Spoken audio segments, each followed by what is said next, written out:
এই মশাদের জন্য শান্তিতে ঘুমাতে পর্যন্ত পারছি না। আজকে মশাকে জানে মেরে দেব। আরে তুমি পৃথিবীতে কেন জন্ম নিয়েছো? মজা করার জন্য। আরে তোমরা নোংরা পানিতে থাকো, মানুষের রক্ত খাও, আমাদেরকে বিরক্ত করে তোমরা মজা পাও। আমরা এগুলো করে মজা পাই, কিন্তু এর থেকেও বেশি মজা পাই একটা জিনিস করে। কি ওটা? আচ্ছা চলো আমার সাথে, আমি দেখাচ্ছি। চলো। দেখো কত সুন্দর মেয়ে, আমি এখন ওর কাছে যাবো, দিয়ে ওর রক্ত চুষে খাবো। এটা তো সব থেকে বেশি মজা পাই আমি।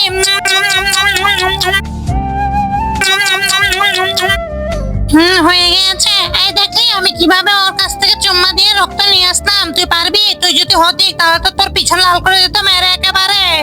হ্যাঁ আমি নিতে পারতাম, যদি আমি মশা হতাম তাহলে আমি তোর থেকে 10-12 জনের কাছে গিয়ে এই কাজ করতাম। আচ্ছা ঠিক আছে, যা, তোকে আমি মশা বানিয়ে দিয়েছি, এই ওষুধটা খেয়ে নে, তাহলে তুইও মশা হয়ে যাবি। এই নে। আরে হ্যাঁ আমি তো মশা হয়ে গেলাম, এখন তো অনেক মজা হবে। ঠিক আছে, তোমাকে অনেক ধন্যবাদ, এখন আমি যাচ্ছি। তার আগে বন্ধুরা, এই ছবিটিকে পছন্দ করে থাকলে লাইক সাবস্ক্রাইব করে দাও, আর লাইক সাবস্ক্রাইব না করলে বুঝবো তোমাকে শয়তান বাধা দিয়েছে। আর কমেন্ট করে জানাও তুমি কোন ধর্মের। আই লাভ আল্লাহ লিখে যাও। হ্যাঁ হ্যাঁ আমি এই তো এখনই যাচ্ছি। হাঁচু। আরে বাপরে, আরে বাপরে, এটা কি হলো আমার সাথে?